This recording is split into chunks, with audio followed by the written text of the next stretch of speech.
अस्सलाम वालेकुम friends, how are you?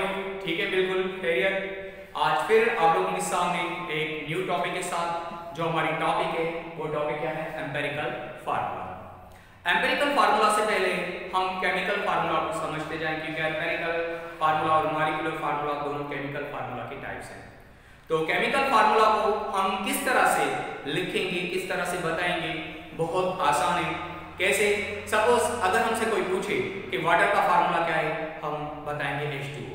अगर साल्ट का फार्मूला क्या है, हम लिखेंगे NaCl। अगर ग्लूकोज का फार्मूला क्या है, तो हम लिखेंगे C6H12O6। अब ये क्या है?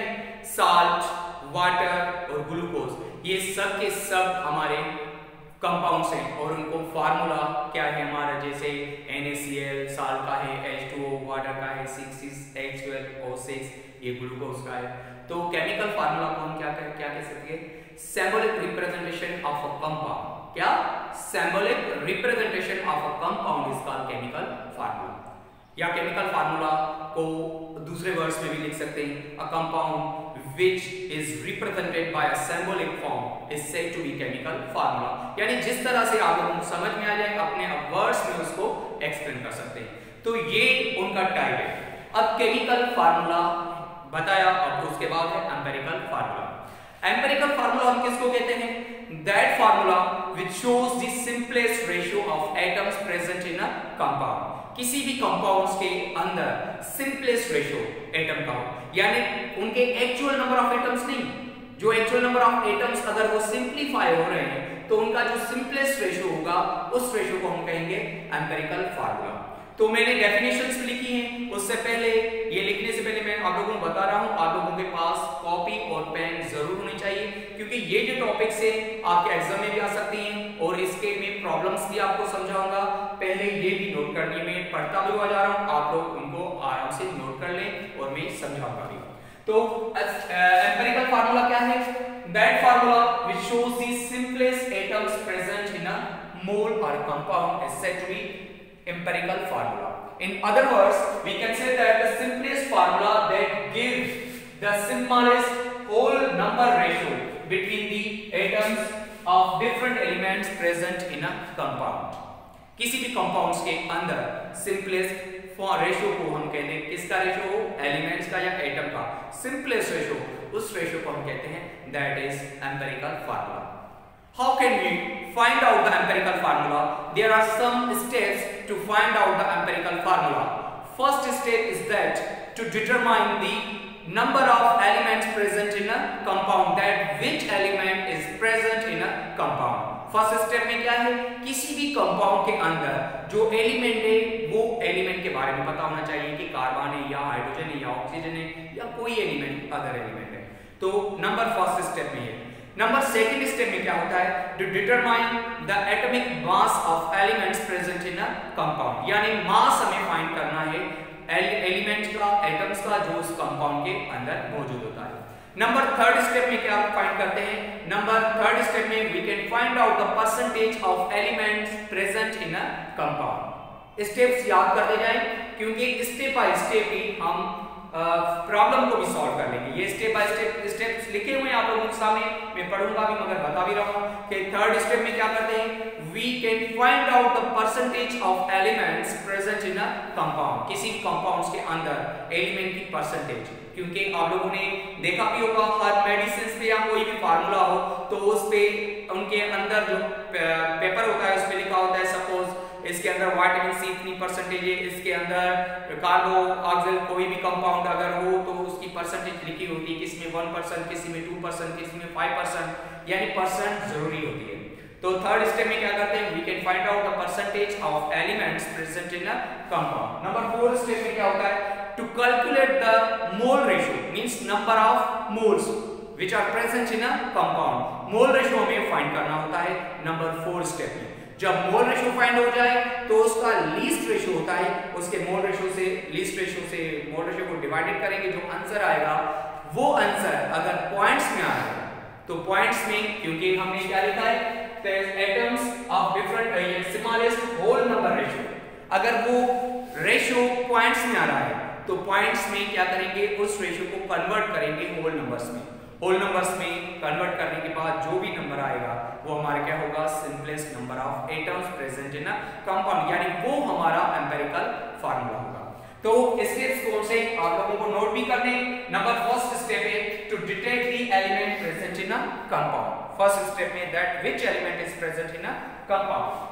Number second, to determine the masses of element present in a compound, that how much mass of element present in a compound. Number three, determination the percentage of elements. We have already said that how much percentage of element present in a compound. We have to detect, we have to calculate. Number four, to calculate the mole ratio of element or smallest ratio. Number 5, to detect the simplest number of atoms of a compound. These are the steps through which we can find out or we can solve every problem which concern empirical formula or in which we can find out the empirical formula. Then molecular formula is too much easy to calculate, क्योंकि molecular formula में just एक step extra होता है जिसको हम कहते हैं integer number, यानी ये 5 स्टेप्स उसमें यूज होने के बाद इंटीजर नंबर फाइंड करेंगे जस्ट एक स्टेप। अगर आप लोगों की प्रैक्टिस इन 5 पे पूरी होगी तो मॉलिक्यूलर फार्मूला आप लोगों के लिए तमाम आसान हो जाएगा। तो अभी हम इनके कुछ प्रॉब्लम सॉल्व कर लेंगे, ठीक है। अभी स्टार्ट करते हैं। अब ये जो है एक प्रॉब्लम है एम्पिरिकल फार्मूला के हिसाब से, that how can we find out the empirical formula.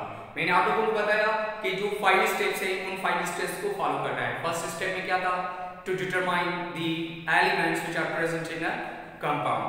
किसी भी कंपाउंड के अंदर जो एलिमेंट है पहले उनको देखो कि वो कौन-कौन से।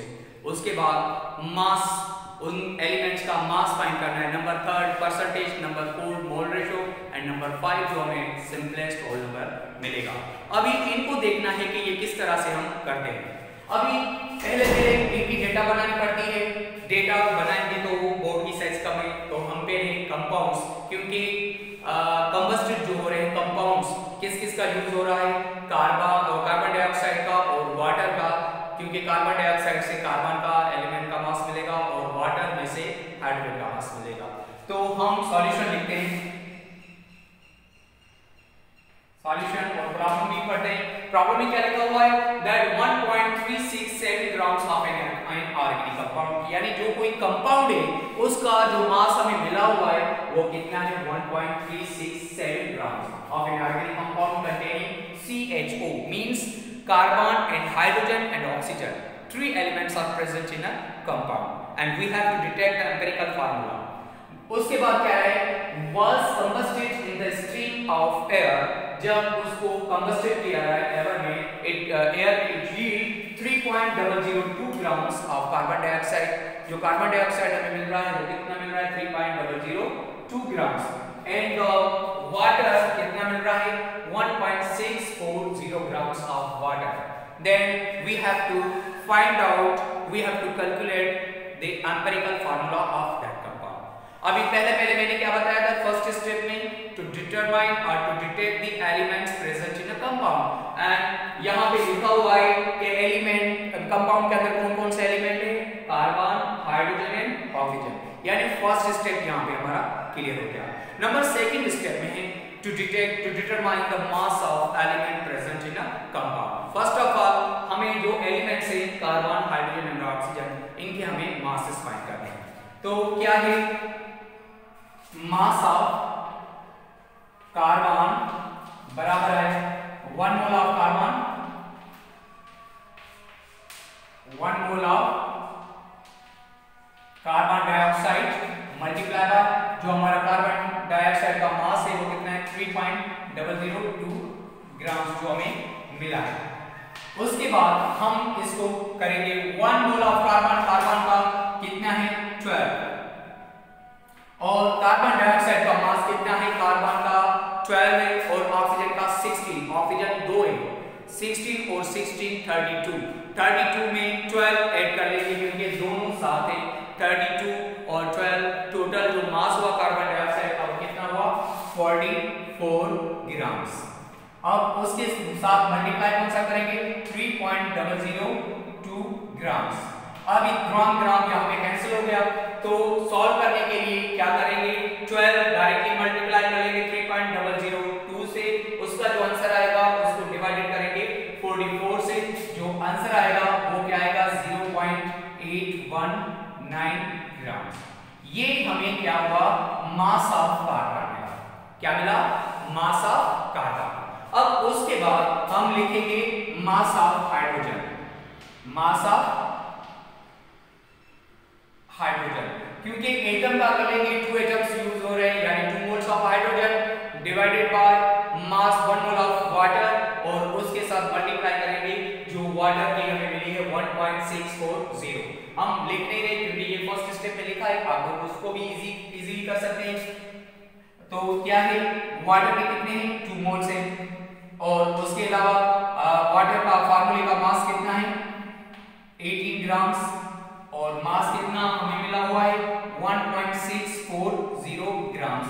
ये ग्राम ग्राम कैंसिल हो गया, इसको जब यहां से मल्टीप्लाई करेंगे और डिवाइडेड करेंगे 18 से, जो हमें मास मिलेगा वो कितना मिलेगा 0.18 ग्राम्स। ये हमें मिल गया मास ऑफ हाइड्रोजन, यानी सेकंड स्टेप भी हमें पता चल गया। अब थर्ड स्टेप में क्या करना होता है कि we have to find out the percentage of elements present in a compound. We have find it that the mass of carbon is used 0.819 and hydrogen का कितना हुआ 0.18 grams, दो मिल गए। अब लास्ट बच रहा है ऑक्सीजन, तो ऑक्सीजन हमें थर्ड स्टेप से पता चल जाएगा परसेंटेज से। पहले क्या है, यहाँ पे मैं लाइन लगा रहा हूँ क्योंकि जगह बहुत कम है। तो थर्ड स्टेप में क्या है, टू डिटरमाइन परसेंटेज,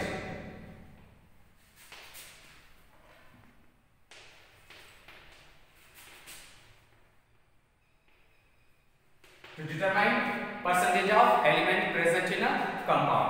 अभी पहले हमें क्या करना है, परसेंटेज ऑफ कार्बन, कार्बन का कितना मास यूज हुआ 0.819 ग्राम, और उसके अलावा मास हमारा टोटल कितना मिला हुआ है 1.367 ग्राम, और मल्टीप्लाई होगा कितने 100 ग्राम से, ये इधर हो गया।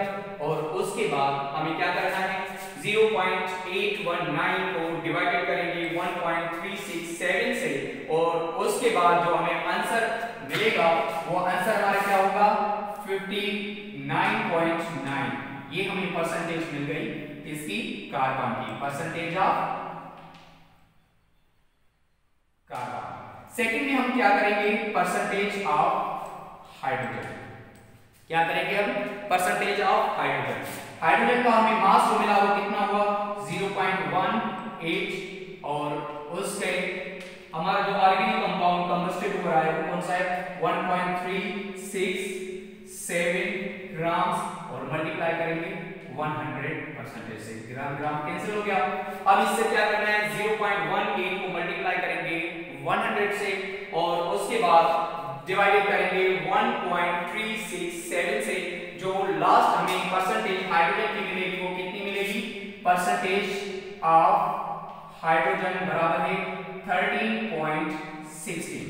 अभी 2% हमें मिल गए, मैंने आप लोगों को बताया कि 2 की परसेंटेज हमें मिल जाएगी तो तीसरे की परसेंटेज कंप्लीटली हमें ऑटोमेटिक मिल जाएगी, क्योंकि टोटल जो परसेंटेज होती है वो होती है 100। तो हम क्या करेंगे, ये कार्बन की परसेंटेज और हाइड्रोजन की परसेंटेज दोनों को ऐड करके और 100 में से इनको माइनस करेंगे, जो बचेगी परसेंटेज वो किसकी परसेंटेज होगी, ऑक्सीजन की परसेंटेज होगी। चलो पहले हम इन दोनों को ऐड कर रहे हैं, यानी पहले कार्बन की परसेंटेज कितनी है 59.90, और इसकी कितनी है 13.16। अब दोनों की परसेंटेज हम क्या कर रहे हैं, ऐड करेंगे। 8 ये 6 9 और 1 दोनों 8 होंगे तो क्या होगा 10 होगा, 0 आएगा, एक ऊपर 10 और 3 13 का एक ऊपर हो जाएगा 6, 5 और 1 6, 6 और 1 7, यानी टोटल दोनों की कार्बन और हाइड्रोजन की जो परसेंटेज हुई वो परसेंटेज है 73.06%। अभी 100 में से इनको माइनस करना है 100% से 73.06%। तो ये 0 में से 6 माइनस नहीं होगा तो यहाँ से एक इधर जाएगा, ऐसे करके जब यहाँ पे आएगा तो यहाँ होंगे 10 में से 6 माइनस कर लेंगे तो क्या होगा 4, यहाँ बचे 9, तो 9 ये सेम ही रहेंगे, यहाँ पे बच के 9 में से 3 है बाकी 6, यहाँ बचे 9 में से 7 2। तो ये जो हमारी थर्ड जो हमें लास्ट में मिली 26.94, ये हमारी क्या है percentage of oxygen, percentage of oxygen, यानी हमें तीनों एलिमेंट की परसेंटेज मिल गई। अब उसके बाद क्या करना है, हम करेंगे लास्ट जो फोर्थ स्टेप है। फोर्थ स्टेप में क्या होता है, हम मोल रेशियो फाइंड करेंगे। मैं आप लोगों को बताता जाऊं क्योंकि बोर्ड की साइज के हिसाब से जितना हो सकता है वो हमने किया है। अभी जो फोर्थ स्टेप है इसको मिटाएंगे। फोर्थ स्टेप यहां तक आप लोगों को नोट करना है, नोट करने के बाद फिर फोर्थ स्टेप पे हम जाएंगे, ठीक है। मैं अभी डिलीट कर रहा हूं।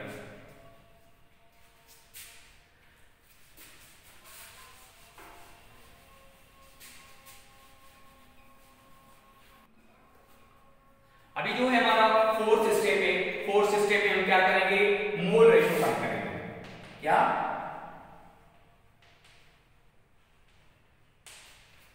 Mole ratio. अब मोल रेशियो में क्या होता है, मोल रेशियो में जो हमारी परसेंटेज को हम फाइंड करेंगे और उसके हिसाब से हमारे जो मास है, मास ऑफ एलिमेंट्स, उसको हम देखेंगे, उससे डिवाइडेड करेंगे तो हमारा मोल रेशियो मिल जाएगा। जैसे हम पहले लिखेंगे मोल रेशियो ऑफ कार्बन। कार्बन की कितनी मिली हमें, कार्बन की हमें मिली 59.9 डिवाइडेड बाय कार्बन का मास कितना है 12 ग्राम। अभी ये दोनों कैंसिल हो गए, ग्राम ग्राम, और ये ग्राम यहाँ पे परसेंटेज है, ये ग्राम है। तो क्या करेंगे, अब 59.9 यानी इसको अगर हम राउंड ऑफ डेटा में कर लें तो ये पूरी कंप्लीटली 60 हो रही है। 60 को जब 12 से डिवाइडेड करेंगे तो आंसर क्या आएगा 5 होगा। तो सेकंड जो हमारा है मोल रेशियो ऑफ हाइड्रोजन, हाइड्रोजन की कितने आएंगे 30.16 डिवाइडेड करेंगे हाइड्रोजन को क्या आएगा 1 है हाइड्रोजन का मास। जो इनका आंसर आएगा वो आंसर क्या आएगा